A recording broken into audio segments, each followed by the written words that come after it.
Before we begin, do me one quick favor. If you're curious whether Earth is actually the best place for life in the universe, tap the like button now, because what you're about to hear might completely change how you see our planet. For centuries, humans believed Earth was the perfect world, a rare miracle in a cold and hostile cosmos. Oceans at the right temperature, a stable star, a protective atmosphere, and just enough chaos to drive evolution forward. But recent discoveries are quietly dismantling that belief. What if Earth is not the gold standard? What if it's merely average?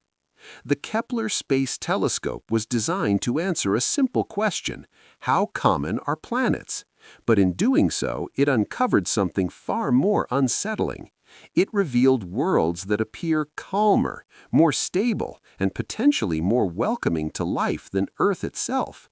These are not fantasy planets or science fiction dreams. They are real worlds, orbiting real stars, obeying real physics, and some of them may have had billions of extra years for life to evolve, adapt, and possibly surpass anything we know. Think about that for a moment.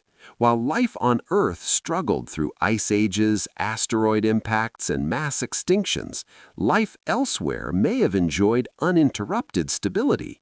No dinosaur-killing impacts, no runaway climate swings, no fragile dependence on a star that's slowly becoming too bright. Kepler showed us that Earth sits on a narrow knife's edge. Our sun is gradually heating up. In 1 to 2 billion years, Earth's oceans will begin to evaporate. But some planets, Kepler discovered, orbit stars that change far more slowly, granting their worlds tens of billions of years of habitability. That single fact alone reshapes the entire search for life. And here's the part most people miss. Habitability is not just about being Earth-like, it's about being Earth-like plus better. Slightly thicker atmospheres that protect against radiation, slightly stronger gravity that helps retain water, slightly older stars that allow biology more time to experiment. These small advantages add up, and Kepler didn't just find one such world, it found dozens of candidates that check these boxes. If this topic fascinates you, let YouTube know by hitting like now. It helps this kind of science content reach more curious minds. Because what comes next is where things get truly uncomfortable for our ego as a species. One of the most powerful shifts Kepler forced upon scientists was redefining what habitable really means. For decades, the focus was on finding an Earth twin, same size, same orbit, same star. But nature doesn't copy-paste, it optimizes. And Kepler's data suggests that Earth may be a compromise planet rather than an ideal one. Many Kepler worlds are slightly larger than Earth, often called super-Earths. That extra mass matters. It allows these planets to hold on to thicker atmospheres for longer periods of time. Thicker atmospheres mean better insulation, more stable surface temperatures, and stronger protection from cosmic radiation.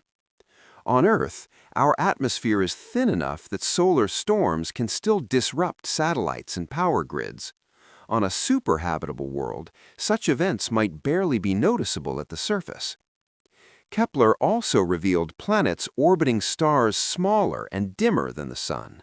These stars burn their fuel slowly and steadily. While our Sun will eventually expand and sterilize Earth, many Kepler stars will remain stable for tens of billions of years. That's not just extra time, it's an evolutionary jackpot. Life doesn't rush.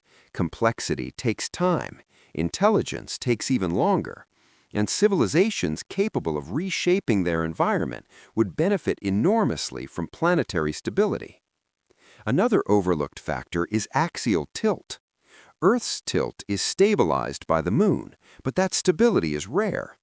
Kepler found planets whose orbits and star interactions naturally maintain stable tilts for millions or even billions of years. Stable tilt means predictable seasons, long-term climate balance, and fewer extinction-level disruptions. Imagine an Earth without sudden ice ages or extreme climate oscillations. That's the kind of environment some Kepler planets may offer by default. And here's where the comparison becomes uncomfortable. Earth has suffered at least 5 mass extinctions. Each reset life back to simpler forms. But on worlds without frequent catastrophes, evolution may proceed uninterrupted. Complex ecosystems could emerge earlier. Intelligence could arise sooner. Technology might not be delayed by repeated planetary disasters. If you're realizing that Earth may not be the universe's best offer, hit like, because this is exactly the kind of realization that reshapes how humanity sees itself. Kepler didn't just expand our catalog of planets, it challenged our sense of cosmic importance. Now consider distance. One of the most shocking outcomes of the Kepler mission is not how exotic these planets are, but how common they appear to be. Statistical analysis of Kepler's data suggests that roughly half of all Sun-like stars in our galaxy may host rocky planets in their habitable zones. That's not millions, that's tens of billions. And many of these stars are far older than our Sun. That means some potentially habitable planets could have existed long before Earth even formed. While Earth was still molten rock, life elsewhere may have already been evolving. While multicellular life was just beginning here, advanced ecosystems may have already stabilized elsewhere. This raises an unsettling possibility. If intelligent life is common, we are unlikely to be early. We are more likely to be average or late. And the environments Kepler discovered support that idea. Worlds with longer habitability windows are more forgiving. Mistakes don't permanently erase life. Civilizations have more chances to survive their own technological adolescence. Earth, by contrast, is fragile. Our habitability window is short by cosmic standards. A few billion years may sound long, but in evolutionary terms, it's tight. One unlucky asteroid or one prolonged climate shift can undo millions of years of progress. On super-habitable worlds, those risks are reduced. That doesn't mean Earth is bad. It means Earth is demanding. Life here survives despite instability, not because of perfection. Kepler's planets flip that narrative. They suggest that the universe may be filled with worlds where life thrives effortlessly, where biology has room to experiment without constant interruption, where intelligence may not be a rare fluke, but an expected outcome. If this idea makes you rethink humanity's place in the universe, leave a like. It tells the algorithm that deep science belongs on your feed. Because the next question is unavoidable. If such worlds exist, and if life had a head start there, what might already be out there? Kepler's greatest legacy may not be the planets it found, but the realization it forced upon us. Earth is not the center of the habitability spectrum. It sits somewhere in the middle, a decent world, but not exceptional. And that changes how we search for life.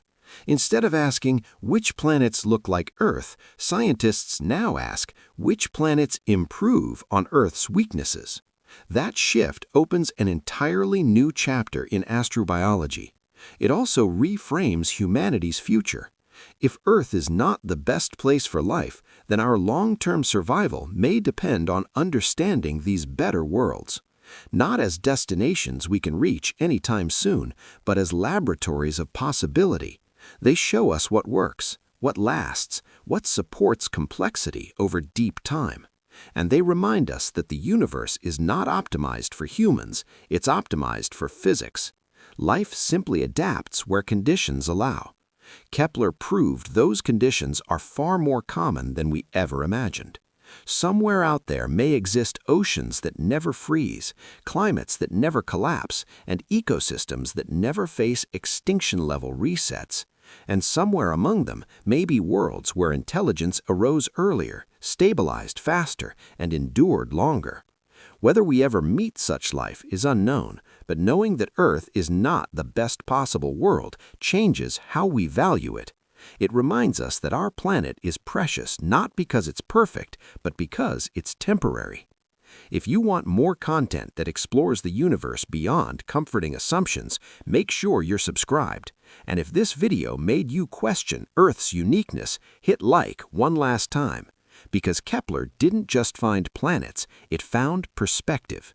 And that perspective tells us something profound. We are not living on the best world that universe can offer. We are living on the one we happen to get. And what we do with it may determine whether we ever reach those better worlds or fade before we get the chance.